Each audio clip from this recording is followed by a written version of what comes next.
오늘 여러분과 함께 나눌 말씀은 이제 출애굽기가 마치는 마지막 파라샤입니다. 그래서 창세기에 12개의 파라샤를 우리가 했고 출애굽기에 11개, 그래서 오늘 23주차 파라샤라고 하고 제목은 페쿠데이라고 하고요. 그리고 본문은 그래서 출애굽기 38장부터 40장까지, 그래서 출애굽기의 마지막 부분을 다루고 있습니다. 출애굽기의 마지막 부분이어서 출애굽을 통해서 하나님께서 이루기 원하셨던 일을 이제 그 비전을 이루시는 것을 우리가 알 수 있어요. 그럼 출애굽의 비전을, 출애굽의 이유, 뜻, 목적, 비전, 우리가 여러 가지 단어로 말을 할 수 있을 텐데 한 가지로 정리를 한다면 무엇일까요, 여러분? 출애굽을 왜 하게 하셨는가, 하나님께서? 이집트에서 이스라엘 백성을 왜 그 큰 능력과 권능의 손으로 이집트 땅에 10가지의 큰 두려운 재앙을 베푸시면서 이스라엘 백성을 이끌어 내셨는가? 뭐 하시려고 그렇게 하셨는가? 여러분, 이것을 우리가 출애굽의 비전이라고 하는 것입니다. 왜 그러셨어요? 뭐 하려고 그러셨어요? 여러분, 이것을 우리가 확인해. 이것을 우리가 확인하고 주님의 그 뜻과 비전을 알게 되면 저와 여러분을 출애굽하게 하신 하나님의 뜻과 비전을 알게 되는 것입니다. 우리의 삶을, 우리의 영혼을 하나님께서 출애굽하게 하셨다. 우리는 이집트에, 여러분 이집트에 살고 계셨어요? 이집트에 살아보십니다. 근데 왜 저와 여러분이 예수 그리스도를 믿고 하나님 나라에 들어선 것을 우리가 출애굽으로 비유를 합니까?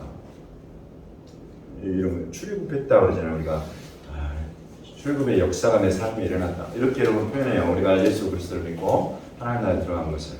우리가 이집트에 산 적이 없는데 왜 출애굽했다라고 표현하느냐? 그것은 하나님께서 이스라엘 백성을 출애굽하게 하신 그 뜻, 그 비전이 실은 내 삶에 이루어졌다는 것을 알고서든지 모르고서든지 그렇게 적용해서 실은 그렇게 고백하고 있는 거예요. 이것을 우리가 확실하게 알아보기 위해서, 그래서 우리가 출애굽이라는 그 과거에 하나님께서 이스라엘의 역사 가운데, 이집트 역사 가운데 행하셨던 그 일을 우리가 들여다보는 것입니다. 그 일을 왜 이루셨는가 확인하면 우리 삶에, 우리 인생에, 우리 영혼의 출애굽이 왜 일어났는가, 이것을 확실하게 깨닫게 되는 것입니다. 그 비전을 출애굽 15장 한번 열어보시겠어요? 출애굽기 15장. 하나님께서 출애굽하게 하신 그 비전을, 어떤 목적을 가지고 이 이스라엘 백성을 이집트에서 그 종살이하던 백성들을 그 크신 권능의 손 오른팔로 이끌어내셨는가? 출애굽기 15장은 홍해 바다를 건너고 이제 그야말로 이집트에서 나와가지고 최종 시험의 장이었어요. 하나님의 인도하심을 따라 나오는데 앞에 보니까 홍해 바다가 있어요. 이 바다를 앞두고 있는데 뒤쪽에서는 이스라엘의 철병거와 바로의 군대가 먼지를 일으키면서 쫓아오고 있는 것이에요. 우리가 다 이제 죽게 되었다 하는데 하나님께서 모세에게 지팡이를 들고 명하여 바다를 갈라지게 해라. 그래서 바다를 향해서 지팡이를 내리니까 그때부터 하나님의 바람의 역사가 일어났어요. 바람이 바다를 가르는 역사가 이루어지고, 그래서 바다가 갈라지고 그 땅에 난 길을, 바다지만은 육지로 해서 이스라엘 백성이 건넌 다음에 그것을 이제 다 건너고 이집트의 군대는 그 길로 쫓아서 들어왔는데 그때 하나님께서 다시 그 바다의 문을 닫아버리십니다. 그래서 이집트의 바로의 군대가 전멸당하는 일이 있습니다.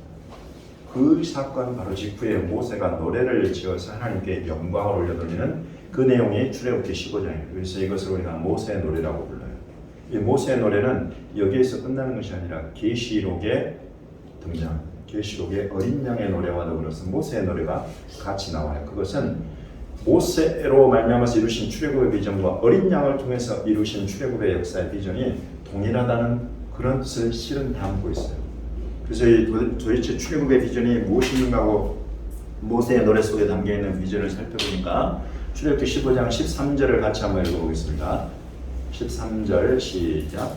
주의 인자하심으로 주께서 구속하신 백성을 인도하시되 주의 힘으로 그들을 주의 거룩한 처소에 들어가게 하시나이다. 이스라엘 백성을 이집트에서 이끌어내신 것은 이 백성을 인도하셔서 주의 힘, 주의 도우심, 주의 인도하심 가운데 어디로 이끌어들이시기를 원하시면 거룩한 처소, 하나님과 함께 사는 집 안으로 인도해 드리시려는 것이다. 하나님의 집으로 이 백성을 이끌어가기 위하시는 것, 이것이 출애굽의 비전이다. 우리 17절과 18절을 같이 한번 읽어보겠습니다. 시작. 주께서 백성을 인도하사 그들을 주의 기업의 산에 심으시리이다. 여호와여, 이는 주의 처소를 삼으시려고 예비하시는 것이라. 주여, 이것이 주의 손으로 세우신 성소로소이다. 아멘. 18절. 여호와께서 영원 무궁하도록 다스리시도다 하였더라. 아멘. 이 주께서 이스라엘 백성을 인도하여서 그들을 주의 기업의 산에 심으신다. 뭘 심어요 우리가? 나무를 심죠. 나무가 되어버렸어요 지금 이스라엘이. 그런 표현이 있어요. 그래서 여러분 우리 백향목교회 나무죠. 우리 이사야 61장 1, 2, 3절 안에 의의 나무로 하나님께서 만드신다. 그래서 저와 여러분을 다 나무로 하나님 나라 하나님의 집에 콱콱 하나씩 다 심어버렸네. 예, 그런 표현이에요. 그래서 주의 백성들과 그들을 주의 기업의 산에 심으시리이다. 근데 주의 기업의 산이 무엇이냐면 주의 처소를 삼으시려고 예비하신 것이다. 이 산은 하나님의 집을 삼으려고 예비하신 것이다. 주여, 이것이 주의 손으로 세우신 성소로소이다. 하나님의 집, 거룩한 처소, 거룩한 성전, 그곳에다가 이 백성을 심으시려고 출애굽하게 하셨다는 거죠. 이것이 출애굽의 비전이에요. 그리고 그렇게 하나님의 집, 하나님의 성소를 우리 하나님께서 영원 무궁하도록 다스리십니다. 하나님과 함께 영원토록 사는 집으로 이끌어 들이시려고 이스라엘 백성을 이집트에서 종살이된 백성을 끌어냈다는 거죠. 그리스도 여러분, 저와 여러분을 이 세상에서 또 하나님을 알지 못하는 데에서 우리 주 예수 그리스도의 십자가에, 여러분 십자가는 홍해바다와 같은 것입니다. 사람이 도저히 건널 수 없어 보이는 그런 강이에요. 죄와 사망 권세를 꺾어버리고 그 길을 지나간다는 것은 홍해바다와 같은 것입니다. 그러나 이 홍해바다는 무엇으로 갈라지느냐면 하나님의 말씀으로 갈라져요. 말씀이신 우리 주 예수 그리스도께서 오셔서 친히 말씀대로 나무에 달리셨어.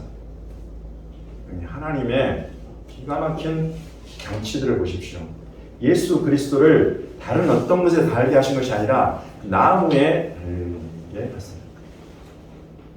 나무에 달린 자는 저주를 받는 자다라고 하는데, 이 나무에 달려버리는 자는 저주를, 사망을, 죄를 다 담당하고 처참하고 비참하게 죽음을 당하는 것이다 라는 것을 만천하에 공포하는 것입니다. 그런데 예수께서 그 일을 자기 죄 때문이 아니라, 가운데 우리 이사야 53장 가운데 부분이 이사야 53장이라고 제가 말씀드렸습니다. 저와 여러분의 허물과 죄와 질병과 고통을 예수께서 대신 담당하셔서 그것이 다 십자가에 달리셨다. 그것을 믿는 자는 저주의 나무에 달리는 것이 아니라 의의 나무가 되어서 하나님의 나라, 하나님의 집, 하나님의 산에 심기게 된다는 거죠. 여러분, 이것 때문에 이것을 우리에게 깨닫게 하시고 이것을 우리에게 확증하시려고 이 수천 년 전의 출애굽의 역사가 이스라엘 백성이 이 역사를 경험하게 하셨다는 거죠. 바로 그 속에서부터 이 비전이 선포되고 나오는 것입니다. 그래서 이 예언대로, 이 비전대로 이스라엘 백성은 출애굽기 오늘 40장 끝부분을 보니까 여러분 40장 16, 17절 한번 읽어보겠습니다. 40장 16, 17절 출애굽기의 마지막 부분 16절과 17절 같이 읽겠습니다. 시작. 모세가 그같이 행하되 곧 여호와께서 자기에게 명령하신 대로 다 행하였더라. 둘째 해 첫째 달 곧 그 달 초하루에 성막을 세우니라. 아멘. 하나님께서 모세에게 명령하신 그대로 말씀하신 그대로 모세가 하나님의 집 이동식 성막을 지었다. 그 날도 하나님께서 정해 주세요. 그때를 첫째 달 초하루 1월 1일에 그래서 출애굽한 지 1년이 지나고 2년이 되던 해 1월 1일 그때에 하나님의 집을 지었다. 이렇게 출애굽이 끝나는 거예요. 출애굽기가 끝나는 거예요. 그것은 출애굽을 통해서 하나님이 이루기 원하신 그 비전의 1차적인 성취를 우리에게 깨우치고 확실하게 알려주시는 것입니다. 그래서 마침내 하나님의 집, 이 초소를 이스라엘 백성들 한가운데에 12개의 지파 한가운데에 하나님의 집이 성막으로 세워지는 것입니다. 요 비전입니다. 하나님께서 이스라엘 백성 가운데에 그들과 함께 사실 초소를 세우고 이스라엘 온 백성을 다 그와 같은 하나님의 집으로 세우시는 것. 여러분 이것이 출애굽의 비전입니다. 이것이 우리 주님의 비전입니다. 그렇지만 이것은 불완전한 비전의 완성입니다. 완성되었지만 불완전해요. 왜? 아까 모세는 선포하기를 주의 기업의 산에 옮겨서 그곳에다가 심어버린다고 했는데 지금 이것은 광야에서 이동해 가고 어디다 심을 수가 없어. 심어버리면 그곳에서만 있어야 되잖아요. 심을 수가 없어요. 이것은 아직 완성의 때는 남아있구나 하는 것을 우리에게 알려주고 있는 것입니다. 그래서 여러분 이제 이것과 연관해서 하프타라라고 부르는 구약의 선지자들의 글을 우리가 열왕기 3을 보는 것입니다. 열왕기 3. 열왕기 3 8장을 한번 보십시오. 열왕기 3 8장 6절부터 6절을 먼저 읽겠습니다. 열왕기 3 8장 6절을 먼저 읽겠습니다. 시작. 제사장들이 여호와의 언약궤를 자기의 촛소로 메어드렸으니 곧 성전의 내소인 지성소 그룹들의 날개 아래라. 10절과 11절 같이 읽겠습니다. 시작. 제사장이 성소에서 나올 때에 구름이 여호와의 성전에 가득하며 제사장이 그 구름으로 말미암아 능히 서서 섬기지 못하였으니 이는 여호와의 영광이 여호와의 성전에 가득함이었더라. 아멘. 이제 드디어 이스라엘 땅에 하나님이 하나님의 집을 세우라고 하신 여호와의 산 모리아 산 그곳에다가 솔로몬이 비로소 모세가 예언한 대로 하나님의 집을 우리가 그것을 성전이라고 부르고 솔로몬 성전 즉 1차 성전이라고 부르는 것입니다. 이렇게 성전을 짓고 그곳에 성막 안에 성전 안에 성소와 지성소가 있는데 지성소 안에다가 언약궤를 드리고 제사장들이 그렇게 하고 나오니까 여호와의 구름이 성전에 가득했다. 그래서 제사장들이 그것 때문에 들어가서 능히 섬길 수 없을 만큼 여호와의 영광이 하나님의 집을 충만합니다.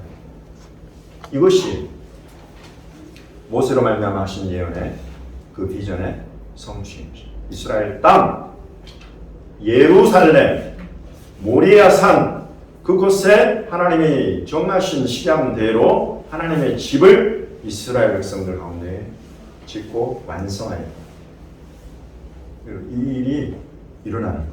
광야에 있는 이 백성들이 이것을 미리 내다 보았을까요? 볼 수가 없었을 것입니다. 그러나 모세는 그것을 예언으로 그 비전을 선포했고 그 비전을 따라서 40년이 지나고 여호수아의 영도를 받아서 이스라엘 안으로 들어가고 장차 다음 세대들이 쭉 그 가운데에서 모세 다윗이 일어나고 다윗의 아들 솔로몬이 일어나고 솔로몬의 때에야 하나님의 이 비전은 이루어지는 것입니다. 정한 때, 정한 장소에서 정한 방법대로 만들어지고 세워지는 것이 하나님의 집이다.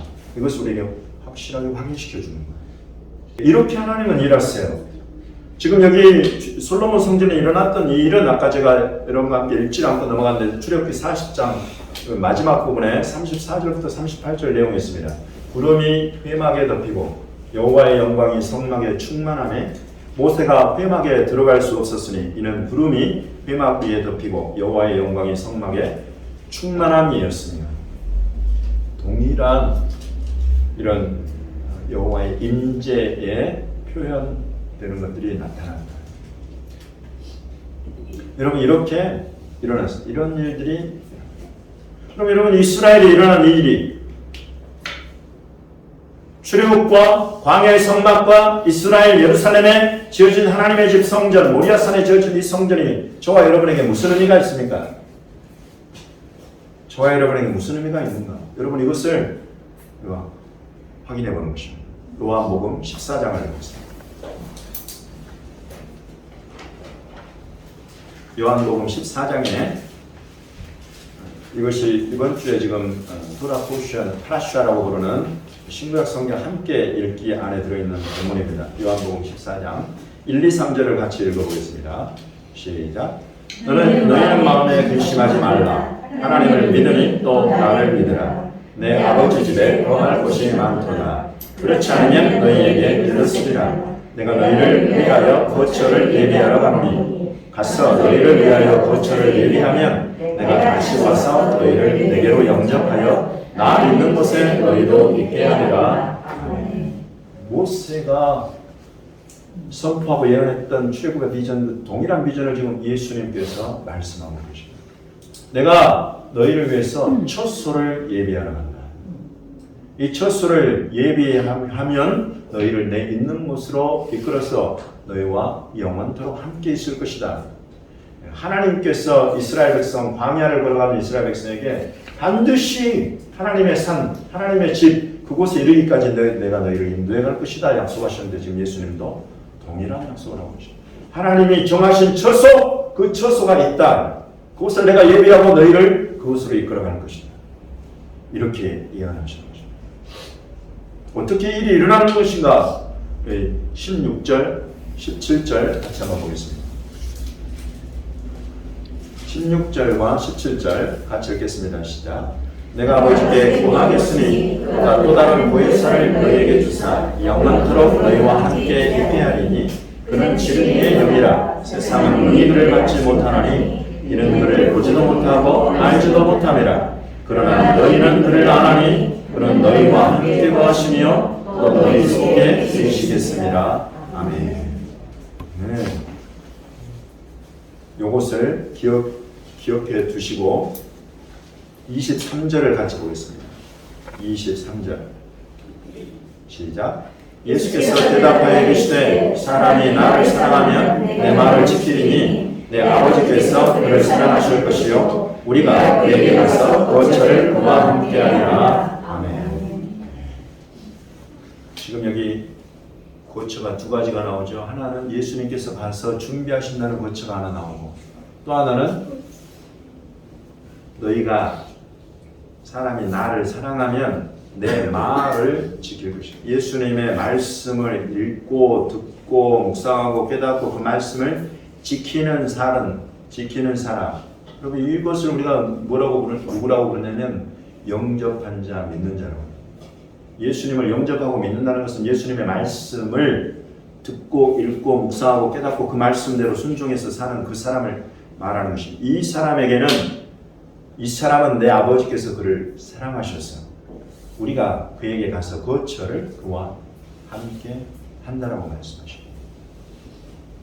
곧 저 하늘 나라의 아버지 나라의 거처를 예비하시는 예수님은 그때까지 우리를 그냥 두시는 것이 아니라 이렇게 예수 그리스도를 믿고 그분의 말씀을 따라 순종하며 살기 원하는 사람들을 찾아오셔서 그들로 거처를 삼으신다 하시는 것입니다. 여러분 이런 일들은 신비의 영역입니다. 어떻게 하나님께서 내 안에 오시는가? 나와 함께 어떻게 사시면서 나를 그의 거처 삼으시는가? 여러분 그것이 조금 전에 우리가 함께 읽었던 보혜사 성령으로 말미암아서 일어난다는 것입니다. 보혜사를 너에게 주셔서 영원토록 너희와 함께 있게 하리니 그는 너희와 함께 거하시며 또 너희 속에 계시겠습니다. 성령 안에서 아버지와 아들이 우리가 삼위로 하나라고 부르는 삼위일체 하나님께서 우리를 거쳐 삼으셔서 살게 하신다. 여러분 이스라엘 백성도 저 멀리 이스라엘 약속의 땅에 하나님께서 약속하신 그 거처 하나님의 집을 향해 가면서 지금 광야에서 하나님의 성막 안에서 그 자기들과 함께 임재하며 동행하시는 이 하나님의 거처를 보면서 인도함을 받아 나아갔던 것처럼 예수 그리스도를 믿는 사람들도 동일한 이런 약속 안에 있는 것입니다. 하나님의 나라 안에 우리의 집이 있고 지금 이 광야와 같은 세상길을 살아가는 저와 여러분 안에 하나님께서 우리를 하나님의 거처 삼아서 함께 살게 하신다는 그런 동일한 비전을 말씀하고 계십니다. 오늘 우리 암송 구절 계시록으로 넘어가고 계시록 3장 12절과 13절. 계시록 3장 12절과 13절 같이 암송하시든지 읽도록 하겠습니다. 시작. 이기는 자는 내 하나님 성전의 기둥이 되게 하리니 그가 결코 다시 나가지 아니하리라. 내가 하나님의 이름과 하나님의 성 곧 하늘에서 내 하나님께로부터 내려오는 새 예루살렘의 이름과 나의 새 이름을 그의 위에 기록하리라. 귀 있는 자는 성령이 교회들에게 하시는 말씀을 들을지어다. 아멘. 여러분 여기 예수님의 이 교회들에게 하시는 지금 당시에 소아시아 지방의 7개 교회에게 하시는 이 말씀은 오늘날 광야와 같은 이 세상을 살아가는 저와 여러분에게 하시는 말씀입니다. 그래서 그 7 교회를 향한 말씀을 여러분 주의 깊게 읽어보시기 바랍니다. 그 안에 저와 여러분이 어디에 속하였든지 어디에 이르렀든지 저와 여러분을 이끌어 가시는 성령의 음성, 우리 주님의 음성이 그 안에 있습니다. 특별히 지금 이곳에 3장 12절과 13절을 보시면 하나님 성전이 있다. 이 하나님 나라에 있는 하나님의 집, 이제 이 성전에 우리가 들어가게 될 것이다. 그러나 이 성전에 들어가는 자들 안에는 이 성전에 들어가려고 하는 자들은 이겨야 한다고 주님 말씀하십니다. 이기는 자가 들어간다고 말씀하십니다. 그리고 이 이기는 자는 여러 가지 하나님의 집의 형태에서 하나님의 집 안에서 여러 가지 역할을 감당하게 될 텐데 특별히 지금 이 교회 이 상황 가운데에 이기는 자는 하나님의 집의 기둥으로 내가 삼을 것이다 라고 예수님 말씀하십니다. 그러면 들어갈 하나님의 집 성전이 그곳에 있다. 그곳까지 너희가 이르러야 한다. 광야와 같은 이 인생길을 살아가야 한다. 그러나 광야에서 이스라엘 백성이 때로는 음행으로 때로는 원망과 불평으로 여러분 하나님을 시험함으로 수많은 사람들이 죽어나갔습니다. 여러분 이것이 우리에게 향한 교훈이 되는 것입니다. 이 가운데 있어 우리가 이길 줄 알아야 된다는 것입니다. 이기는 자가 되어야 하나님의 집에 기둥도 되고 그 사람 위에 하나님의 이름, 하나님의 성, 새 예루살렘의 이름, 예수 그리스도의 새 이름을 그 사람 위에 기록하겠다는 것입니다. 여러분 이 보상이 큰 만큼 이 싸움도 얼마나 치열한다는 것을 우리가 알 수 있습니다. 이 세상을 살아가면서 자칫 우리는 이기는 것에 반대, 여러분 질 수가 없어요. 이기고 지는 이 일이 여러분 교회들이 맞닥뜨리고 있는 현실이야. 이 세상에서. 계시록에서 교회들에게 주님이 때로는 칭찬을 정말 아끼지 않고 칭찬하시는 교회들이 있습니다. 어떤 교회들을 향해서는 주님이 정말 사이다 바람처럼 돌직구를 날리면서 책망하고 징계하시는 교회가 있습니다. 그래서 그렇게 하시면서 끝에 항상 들어가는 것이 귀 있는 자는 성령이 교회들에게 하시는 말씀을 들을지어다. 귀 있는 자라는 이런 표현은 믿는 자라는 뜻이에요. 귀라는 말은 귀로는 우리가 들어요. 이 듣는다는 이 표현은 이스라엘에게는 굉장히 익숙한 표현입니다. 우리는 처음에 이걸 딱 봤을 때 귀 있는 자는 성령이 교회들에게 하시는 말씀을 들을지어다 이러니까 우리가 귀가 없나? 우리 다 귀가 있는데 이게 무슨 말이야 싶은데 유대인들한테 이 표현이 슈마 이스라엘 이걸로 연결돼요. 슈마 이스라엘아 들으라. 우리 하나님 여호와는 오직 하나인 여호와시니 마음을 다하고 힘을 다하고 뜻을 다하여 내 하나님 여호와를 사랑하고 또 그와 같이 내 이웃을 사랑하라. 여러분 이런 듣는다는 이것은 듣고, 우리말로 하면 청종이라는 한자가 가장 이걸 다 표현하고 있어요. 청종, 들을 청자에 순종할 종자. 듣고 순종한다. 듣고 복종한다. 하나님의 말씀을 듣고 순종하는 사람, 곧 믿는 사람을 말하는 것입니다. 믿음을 가진 자를 말하는 것입니다. 그래서 예수님의 이런 말씀을 듣고 그냥 흘려버리는 자들, 믿음이 없는 자들입니다. 예수님 천국 비유 말씀하실 때에 좋은 밭에 뿌려져서 열매 맺기까지 하는 사람을 주님이 이 귀 있는 자, 믿는 자라고 하시는 것입니다. 그러나 돌짝밭에 떨어지고 가시밭에 떨어지고 아예 결실하지 못하고 죽어버린다. 여러분 이것은 그냥 듣기는 들어도 사라져버려요. 그럼 어떻게 이런 사람이 믿는 사람이겠어요? 아까 주님 말씀하신 예수님을 사랑해서 예수님의 말씀을 듣고 지키는 자. 이 사람을 하나님께서 사랑하셔서 우리가 그에게 가서 거처를 그와 함께한다. 아무나 이런 영광과 존귀를 누릴 수 있는 것이 아닙니다. 믿는다는 것은 여러분 이런 순종과 복종의 헌신과 대가를 요구해요. 우리 몸으로 드리는 이것 없이 입으로 아무리 떠들어봐야 여러분 주님 앞에서 이 사람의 믿음을 인정받지를 못하는 것입니다. 네가 나더러 주여 주여 아무리 외치고 네 말로는 입으로는 그렇게 하여도 네 행위를 보니까 온통 불법과 불의가 가득한데 어떻게 나를 믿는 자라고 내가 인정할 수 있겠느냐라고 주님 말씀하시는 것입니다. 동일한 이스라엘의 모리아산에 예루살렘 모리아산에 하나님의 집 그곳에서 예배하기 원하는 자들은 광야길에서 이기는 자가 되어야 합니다. 거기서 실패하고 지고 넘어져 버리면 여러분 죽어버리는 세대 가운데 속해버려요.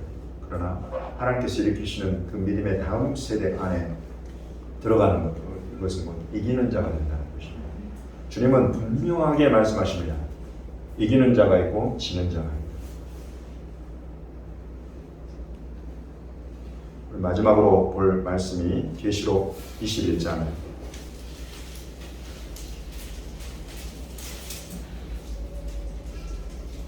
이곳에 주님의 그 출애굽 비전의 완성을 이곳에서 계시록에서 예언하고 있습니다. 21장 1절부터 8절까지 말씀.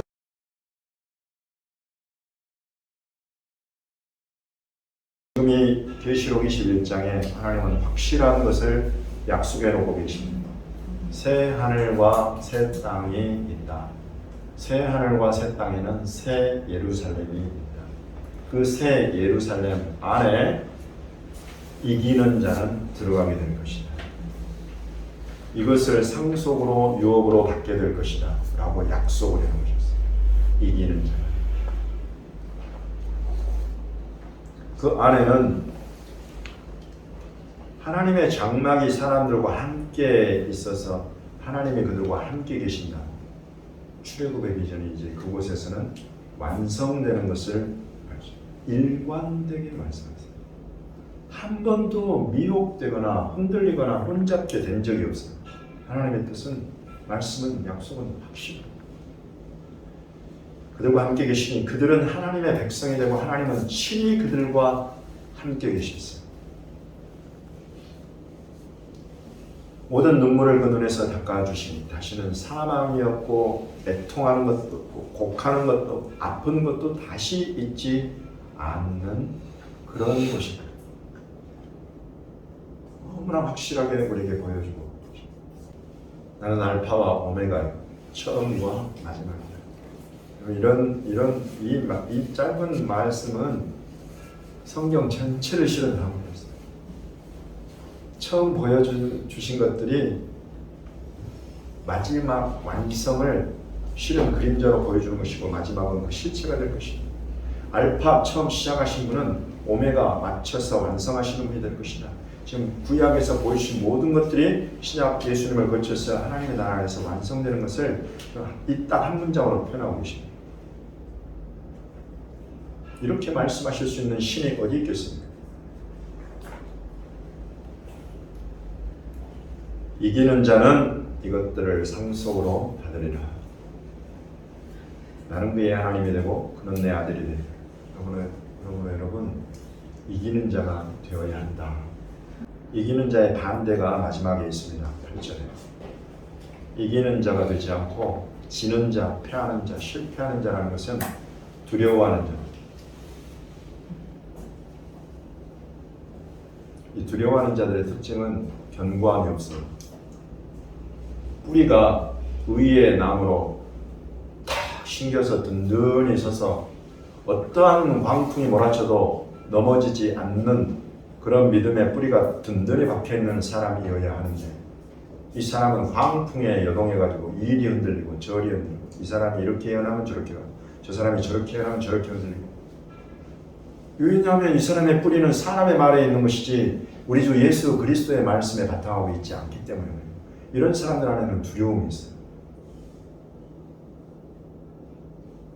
이것은 정면으로 믿는 자와 반대되는 말이에요. 두려워하는 자.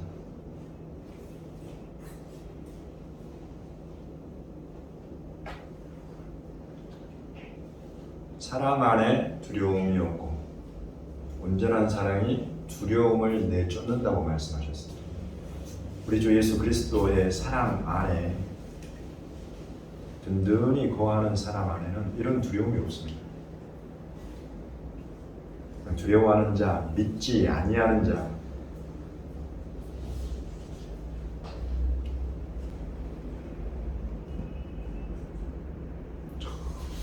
이스라엘로 우리가 들어가고 그곳에 하나님이 약속하신 그 산에서 우리는 하나님의 집에서 예배하게 될 거다라는 것을 벌써 모세로 말미암아 말씀하셨지만은 그 백성들 안에 믿지 않는 자가 있었어요. 믿지 않는 자의 특징이 뭔 줄 아세요? 현실에 일어나는 모든 일들 다 원망하고 불평하고, 그 안에 내가 이 어려움 속에서도 내가 반드시 약속된 그곳으로 주님이 나를 이끌어 가실 것이다. 이 믿음과 소망을 가진 사람은 이 상황 가운데 주님이 나를 향한 교훈이 무엇인가, 어떻게 하나님께서 합력하여 선을 이루시려고 지금 나에게 이런 어려움을 주셨는가. 여러분, 이렇게 생각하는 사람이지 그냥 주어진 이 상황과 여건 가운데서 그냥 원망하고 불평하고 좌절하고 낙담하고, 여러분 이런 사람들은 믿지 않는 사람이에요. 확실한 그곳이 있다. 그곳에 주님이 나를 분명히 이끌어 들어가신다. 이런 믿음이 있는 사람은 지금 주어지는 이런 여건을 대처하는 것이 달라져요. 그러면 여러분 지금 이기는 자와 이기지 않는 자, 지는 자들을 대비해서 지금 주님이 말씀하고 계시는 것입니다. 흉악한 자들, 악한 생각을 하고 악한 도모를 하고 악한 일을 꾀해가지고 다른 사람들에게 악을 행해요. 이런 사람들, 도적질과 살인과 이웃 것을 탐욕으로 빼앗고 살인자들, 음행하는 자들, 점술가들, 우상 숭배자들, 거짓말하는 모든 자들, 여러분 이런 데에 내가 속해 있는가를 점검하는 것입니다. 주님은 확실한 것을 말씀하시고 이 확실한 것을 네가 취하려면, 상속으로 얻으려면 이기는 자가 되어야 합니다. 세상에 많은 시험과 어려운 일들이 있는 줄 압니다. 때로는 내 육신이, 내 자아가, 때로는 내 곁에 있는 사람들이, 때로는 내 주변에서 일어나는 일들이, 때로는 내가 속해 있는 이 국가의 이 권력 시스템이랄지, 때로는 세계 전체에 영향을 미치는 이 악한 흐름들이랄지, 죄의 풍조랄지, 여러분 이런 것들 속에 나는 살아가고 있어요. 그러나 주님은 그와 같은 풍조에 휩쓸려서 여동하고 넘어지고 원망하고 불평하는 자가 아니라 그 가운데에 든든히 우리 주 예수 그리스도와 그 비전을 향하여서 이 하나님 나라에 내가 심겨진 자라는 믿음을 가지고 이기는 자가 되라 라고 말씀하십니다. 여러분 한 주 동안 귀 있는 자, 이기는 자, 주님 앞에 말씀을 묵상하면서 내가 귀 있는 자인가, 내가 이기는 자인가 점검하면서 여러분 이 말씀들을 다시 한번 되새김질을 해보십시오. 너무나 중요한 일. 생명의 하나님의 나라 새 예루살렘에 들어가느냐. 지금 이곳에 불과 유황으로 타는 못이 있다. 둘째 사망에 던져지는 자들이 있다. 주님은 분명히 그렇게 말씀하십니다. 우리는 이것을 믿는 것입니다. 이 말씀 안에서 주님 저와 여러분에게 항상 사랑하셔서 이 이기는 길, 생명의 길, 귀 있는 자, 성령이 하시는 말씀을 듣는 그런 사람들로 세워 가십니다. 그런 사람들도 연단하고 훈련해 가십니다. 주님의 사랑을 신뢰하고 한 주 동안에 이기는 자로, 귀 있는 자로 우리 주님 앞에서 세워지시는 주님 나라에 든든히 심겨지는 저와 여러분이 되시기를 예수님의 이름으로 축원합니다. 아멘.